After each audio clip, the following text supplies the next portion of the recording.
Hi, grade nines. Welcome to topic 9.2, which is solving single step inequalities.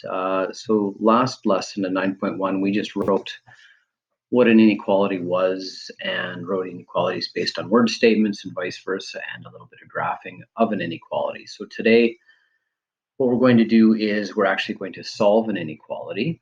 And inequalities, as it says up top here, are solved using the same processes as solving algebraic equations. So with all that stuff that Mrs. Strobel went through with you with regards to isolating variables and opposite operations, we use the exact same process when we solve inequalities.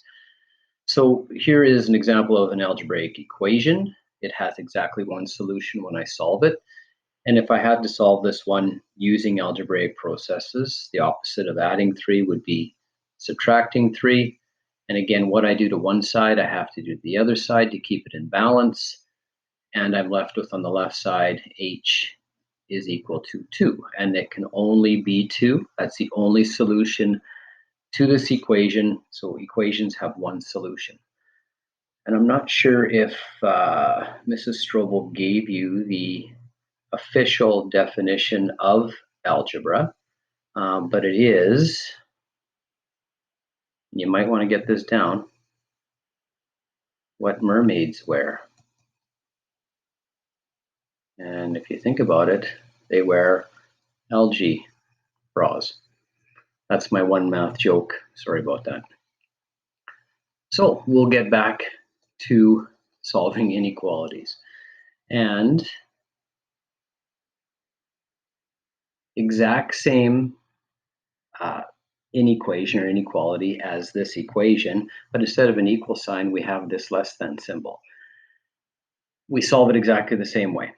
So like I did before, the opposite of adding 3, I want to isolate the h, so I'm going to get rid of this by opposite operations. I subtract 3. What I do to one side of the equation, I do to the other, and I end up with h. And then instead of an equal sign, I just have this inequality symbol, and 5 minus 3 is 2. So h can be any value that's less than 2. So I've solved that inequality. So the process is exactly the same. We'll do a few examples down at the bottom here. It does ask me to solve, graph, and verify or check each of these inequalities, and I'll do these 3 and we'll work through them. So here is 5x is greater than 10. Again, the purpose of this, of solving this inequality, is to isolate x or get it by itself. So the opposite of multiplying by 5 is division by 5. And what I do to one side of my equation, I have to do to the other. The 5's cancel each other out. I'm left with x here. There's my inequality sign. It's greater than. Don't put an equal sign, even though that's a common mistake. Just keep it as an inequality sign. And 10 divided by 5 is 2. So I've solved this inequality, or inequation, they call them as well. So x can be any value that's greater than 2, and it will make this true. It asked me to graph it, and this is what we did yesterday, or the other day. And if I graph this, again, it's just a number line. So here's my number line. And I have my boundary point of 2. And I can just put that value there. If you want to put a couple more on either side, that's fine. 2, 3, 4, 1, 0, -1. X is greater than 2. Again, so this is an open dot at 2. And it's all values that are larger than 2. And so my graph would go that way. So I've solved it, I've graphed it. The other thing they'll ask you to do is to verify or check this. And if I do verify this inequality, I'm just going to change my color here. And here's my original inequality, 5x is greater than 10. To verify this, I'm going to pick a value that makes sense. X is greater than 2. So let's pick 3 and put it into this inequality, and it should work. So I'm going to put in 3 for x, and just have a look at the left and right side of this inequality. 5 times 3 is 15, and I have a greater than sign, and 10. 15 is greater than 10, so I have verified that. It works out, it checks. That's all you have to do to solve, graph, and verify an inequality.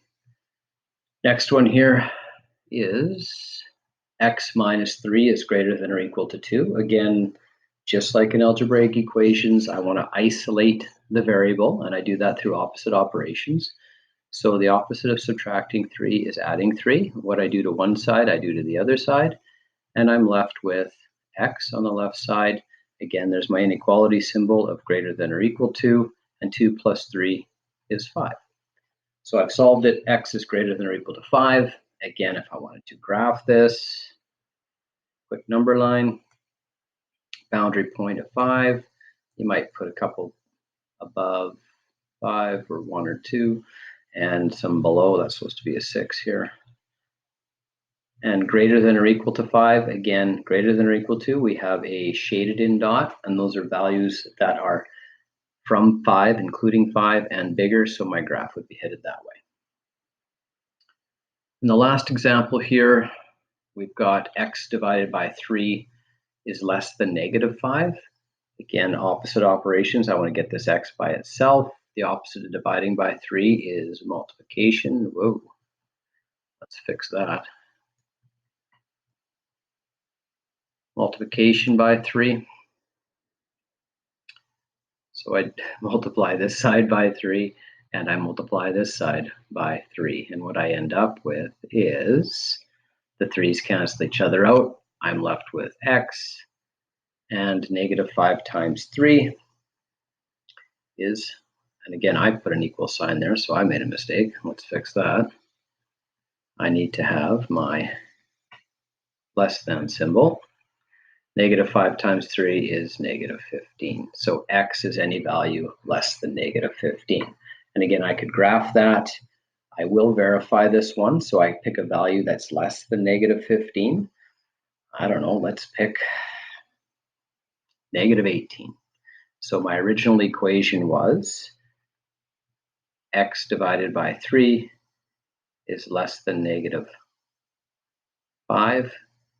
I'm saying I'm going to pick a value of negative 18 because x can be any value less than negative 15. So I'm going to go negative 18 divided by 3, and that should be less than negative 5. If I divide that, that's negative 6, and it is less than negative 5, so it checks.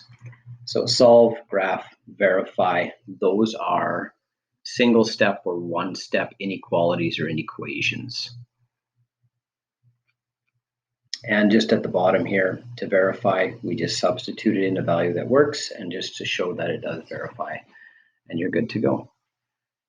The next page here, we have a couple of practice ones, and maybe we'll just do, I don't know, we'll do a couple of these, and then we'll go from there. So let's do one that is, maybe it's got a fraction, so we'll do D. Let's do C and D. All right, so let's start with C. R minus 4 is greater than or equal to negative 3. Process again, we want to isolate the R. Opposite operations, we add 4. What we do to one side, we do to the other side. And I end up with R on the left-hand side greater than or equal to, and negative 3 plus 4 is positive 1. So my answer for this one is R is greater than or equal to positive 1. We could graph that, we can verify it. We'll just move on to D. This one here, S plus 3/10 is greater than less than or equal to negative 3. You could do this by subtracting 3/10 from both sides and work with it that way. You've also been taught to eliminate fractions in algebraic equations, which is a process that you will do or use in Math 10C quite a bit. So we're going to eliminate the fractions out of this inequality by multiplying every single term in the equation or the inequation by the common denominator of 10. So we'll try that. And so what it says, and I'm just going to rewrite this question so I have a little bit of room to work with it, is we've got S plus 3/10 is less than or equal to negative 3. And again, the process to eliminate a fraction is to multiply every single term in the equation, or in this case, the inequality, by the common denominator or lowest common denominator. In this case, it's 10. So it tells me I'm going to multiply by 10 here, multiply by 10 here, and multiply by 10 there. Again, the purpose of doing that is to get rid of the fraction. So when I multiply 10 times s, I get 10s. This part here, 10 times 3/10, the 10s just cancel each other out, and I'm left with 3. And I have a less than or equal symbol, and -3 times 10 is -30. Again, the purpose of that is to get rid of the fractions. That's why I multiply by the common denominator. And you can see here, I've made an equivalent inequality to this one, just without fractions. So now what I need to do is I need to get this 10s all by itself. I do that through opposite operations. So the first thing I'm going to do is subtract 3 from both sides. So I want to isolate 10s. And I end up with 10s on the left side, less than or equal to -30 minus 3 is -33. Last step, divide both sides by 10, and I end up with s on the left side, and we have less than or equal to -33 divided by 10 is -3.3. So the solution, that should be a decimal point there, solution to this inequality or inequation is s is any value less than or equal to -3.3. So we've solved that inequality. So the process is exactly the same as you did in chapter 8 with solving equations. There is just one thing that you need to be aware of with inequalities, and sometimes we have to change the sign or the sign direction of an inequality. And so let's solve this one here, and let's verify that our solution is accurate, and I'll show you what we have to do next. So -2x is less than 8. So in order to isolate or solve for x, I do opposite operations. The opposite of multiplying by -2 is division by -2. What I do to one side, I have to do to the other side. And so I end up with x, and I have less than, and 8 divided by -2 is -4. So let's verify this -2x is less than 8, and we have our solution, x is any value less than -4. For example, if I said, well, -5 would work because -5 is less than -4, so x could be that. So let's put -5 in. So I go -2 times -5, and that's less than 8. Now if I look at this, this is 10, -2 times -5, and I have, but that doesn't make any sense because 10 is not less than 8. So we're trying to figure out, okay, what's wrong here? And the one thing you need to remember with inequalities is whenever you divide or multiply by a negative to solve for x, you have to switch the sign of the inequality. So if I do this, so this is incorrect. If I do this correctly, and I have -2x is less than 8. So the rule is, if I have to solve for x and I'm dividing or multiplying by a negative, so here I'm dividing by -2 to isolate x, and what I do to one side, I do to the other. So I'm dividing by a negative value. What happens is your sign has to change direction. So instead of being a less than, it just flips to greater than. And 8 divided by -2 is -4. So the solution to this one is actually x is greater than -4. And if I plug in a value that's greater than -4, let's say I put in -3, because -3 is bigger than -4. And if I have my original inequality, -2x is less than 8, and we said, okay, we're going to put in a value that's greater than -4, let's put in -3 and see if it works. So we'll verify it here. This becomes +6, and it is less than 8, and so that is actually correct. So that's the only thing you have to remember with inequalities. That's the only thing different from solving equations is if you divide or multiply by a negative value to solve for x, your sign has to change direction, right? So that's the only thing that's a little bit different than solving equations. And I actually might try and write this out legibly for a change. So that's why I have my lovely little yellow star here. I'm just going to grab it, put it right there.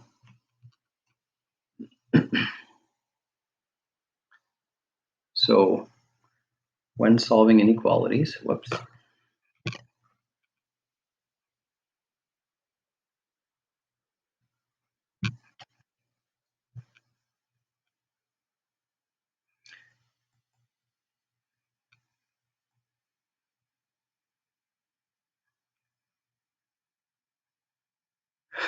Sorry about this. When solving inequalities, and you multiply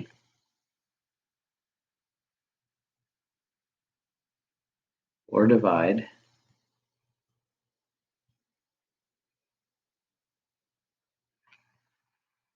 by a negative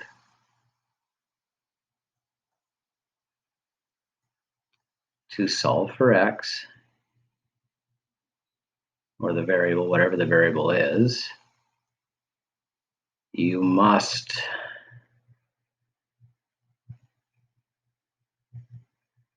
switch the direction or the sign of the inequality.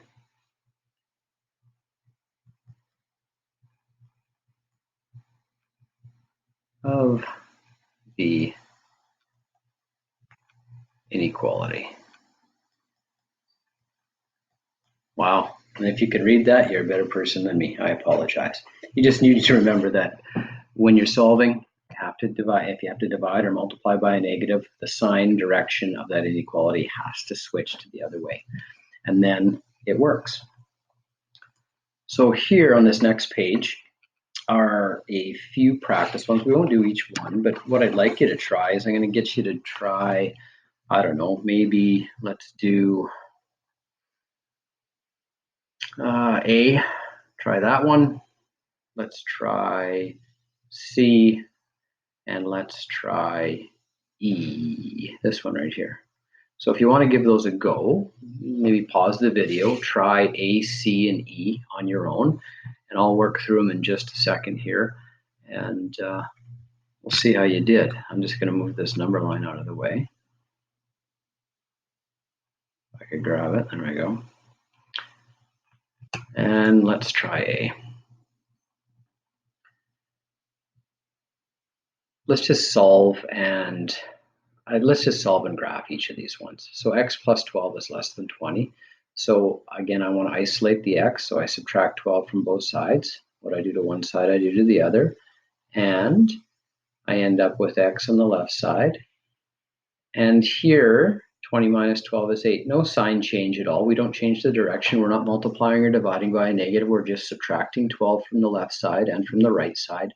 So this is x is less than 8. If I graph this again, I have a number line. My boundary point is 8.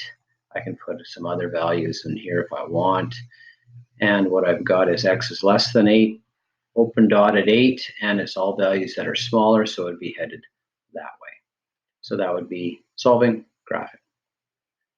C, we've got negative 4x is greater than or equal to 11. To isolate the x or get the x all by itself, opposite operations, the opposite of multiplying by 4, or sorry, the opposite of multiplying by negative 4 is division by negative 4. And what I do to one side, I do to the other side. And I end up with x on the left-hand side. Now here I am dividing by a negative to solve for x. So my sign has to change direction. So instead of being greater than or equal to, it now becomes less than or equal to. And 11 divided by negative 4 is negative 2.75. So this sign has to change directions here because I'm dividing by that negative 4. So x is less than or equal to negative 2.75. And again, if I graph this, I'd have a number line my boundary point of negative 2.75, and this less than or equal to, so it is going to be a shaded in dot, and it's values that are going that way. So that's C. Last one we'll do is E, and in this one here, we've got x divided by negative 2 is greater than 6. And I want to isolate the x or get it all by itself. Again, the opposite of dividing by negative 2 is multiplication by negative 2. And what I do to one side, I have to do to the other side. So I have to multiply both sides by negative 2. These negative 2's cancel each other out. I'm left with x. I'm multiplying by a negative in this case. My sign has to change direction. So instead of being greater than, it is now less than. And 6 times negative 2 is negative 12. So x is less than negative 12. If I graph this thing, my boundary point of negative 12 is less than negative 12, open dot, and to all values that are smaller. Now I do want to verify this one just to show you this process. It's no different than what we did before, but we'll just go through it. I always verify into the original equation.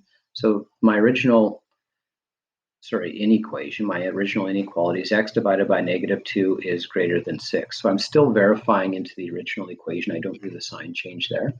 And I'm going to pick values, that would satisfy this. So anything less than negative 12, for example, a negative, let's do negative 14 is less than negative 12.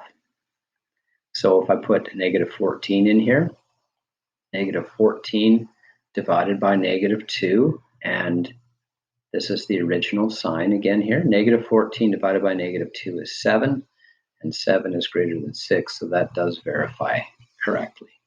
So just remember with inequalities, if you are multiplying or dividing by a negative, to solve for the variable at the very end, you have to switch the sign of the inequality. All right, let's do just a type of question that you might see, just so you understand what's going to be asked from time to time. In this one, it says for each list, so here's a list of solutions, circle the values that are specific solutions to this inequality here. So which of these work in that inequality? What you could do is you could solve the inequality. So I have x plus 5 is less than 13. And to solve this, I subtract 5 from both sides, opposite operations. I have x and less than, no sign change, I'm just subtracting 5. And 13 minus 5 is 8. So the solution to this is any value that's less than 8. So when I look in this list, two possibilities that would work would be 6 and 7. So that's all that type of question is asking. If you see something like that, it's just how many solutions in that list. This last one here on the bottom, it says,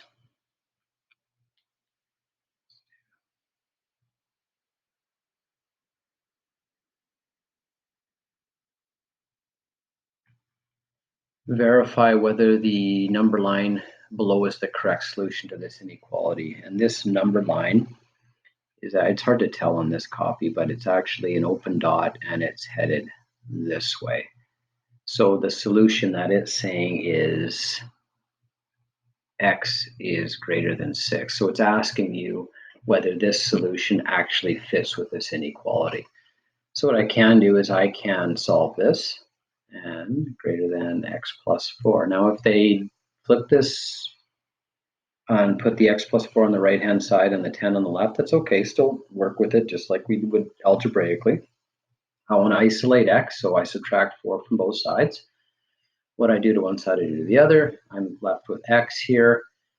I'm just subtracting 4. I'm not multiplying or dividing by a negative, so my sign stays exactly as it is, and I have 10 minus 4 is 6. So the question is x and greater than 6, are these the same thing? Again, if they put the x on this side, read from the variable, this actually says x is less than 6. So this solution is incorrect. The value or the solution of the inequality is x is less than 6. So they do have their boundary point correct, but my graph should be going that way, not this way. It should be going to values that are less than 6. So that's another type of question that you potentially could see. The other thing that you have to do with inequalities, both in 9.2 and 9.3, is like you did in algebra, you had to do word problems. So we have to do or create an inequality or an inequation that will solve this word problem. And so we'll do this one together. And what we have is a game store is offering games on sale for $12.50, including tax. We don't have to worry about GST or anything. It's already included, so it's just $12.50 for a game. Sean has set his spending limit at $80, so he can spend up to and including $80. He doesn't want to spend anything over $80, and we need to figure out how many games Sean can buy and stay within his limit of $80 or less. First thing it asks us to do is write an inequality to model the problem, and then we're going to solve it and interpret what the solution says. So we don't know how many games he's going to buy, so often we identify a variable or assign a variable to what we're looking for. In this case, I'm going to say let x be the number of games that he's going to buy. The number of games. I'm lazy. I want to just put a number sign. Games Sean is going to buy, or he can buy.